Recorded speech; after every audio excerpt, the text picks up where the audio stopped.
In a village nestled between rolling hills, where the night sky was a blank, starless canvas, lived a young girl named Elara. Her home was humble, her hands often smudged with dirt from the fields, but her heart was full of dreams as vast as the empty heavens above her. She didn't long for riches or fine clothes. All she yearned for was to see the sky glitter with the same light she saw in her grandmother's stories. Stories of a time when the night was alive with a million twinkling diamonds, guiding travelers and inspiring poets. But that was a long time ago. Now an unbroken darkness reigned after sunset, a somber blanket over their world. One afternoon, while chasing a runaway goat through the ancient forest that bordered her village, Elara stumbled upon something peculiar. Half buried beneath the gnarled roots of an old oak tree was a wooden box, weathered by time and rain. Her curiosity piqued. She dug it out with her bare hands. Inside, nestled on a bed of faded velvet, lay a single paintbrush. It wasn't ornate or grand. The handle was carved from simple, dark wood, but the bristles shimmered with a faint, silvery light, as if they were woven from captured moonbeams. It felt strangely warm to the touch, humming with a quiet energy that vibrated up her arm. That night, unable to sleep, Elara took the brush and a small pot of watered-down ink to the open field behind her cottage. The sky was an abyss of black. She remembered her grandmother's face, her warm smile as she told her the very first story she'd ever heard, a tale about a brave firefly who gifted its light to the moon. With that vivid memory in her mind, Elara dipped the magical brush into the ink. It wasn't ink anymore. The bristles glowed brightly, transforming the dark liquid into a substance that looked like molten silver. Hesitantly, she lifted the brush to the sky. It was a foolish thought, she knew, trying to paint on the vast emptiness above. But as the tip of the brush touched the air, a miraculous thing happened. A perfect, brilliant dot of light bloomed in the darkness, pulsating with a gentle, steady glow. A star, the very first star their village had seen in generations. It was breathtaking. A wave of euphoria washed over her. She had done it. She had brought a piece of the old stories back to life. But as she stared, mesmerized, a strange emptiness flickered within her. She tried to recall her grandmother's face from the story she'd just been thinking of, the specific warmth in her smile. It was fuzzy. The details were blurred, like a watercolor painting left in the rain. A cold dread crept into her heart. She quickly tried to remember other things about her grandmother, the lullabies she sang, the feel of her hand, and they were all there. It was just that one specific memory, the memory that fueled the star's creation, that had faded. Could it be? Was that the price for a star? A memory?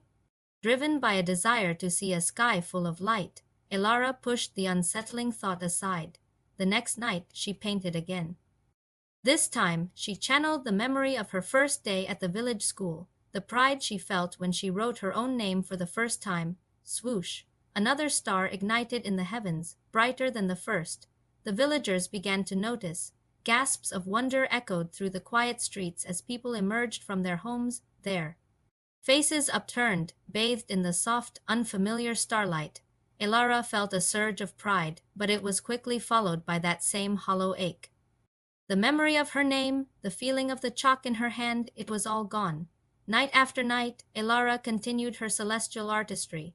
A memory of laughing with her best friend by the riverbank became a cluster of faint, twinkling stars in the east. The taste of the first sweet berry of summer became a fiery, reddish star in the west. Soon, the night sky was no longer a void. It was a breathtaking tapestry of light, a masterpiece of her own making. The village celebrated her as a miracle worker, the star painter. They sang songs about her, their faces filled with a joy and hope that hadn't been seen for years. Elara smiled for them, but inside, she was becoming a stranger to herself. Her past was dissolving, traded away for pinpricks of light in the sky. She would look at her best friend and struggle to remember the shared jokes that once made them double over in laughter. She would see her own parents and forget the feeling of being held in their arms as a small child. The joy on the villagers' faces began to feel like a cruel irony, a happiness she had purchased with the currency of her own soul. The magical brush, once a source of wonder, now felt heavy in her hand, a tool of beautiful destruction. The breaking point came one evening. An elder, his eyes wet with tears of gratitude, approached her.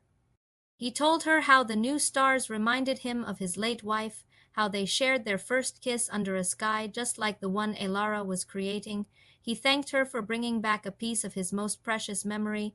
His words struck Elara like a physical blow. While she was giving the world a beautiful sight, she was erasing the very essence of who she was.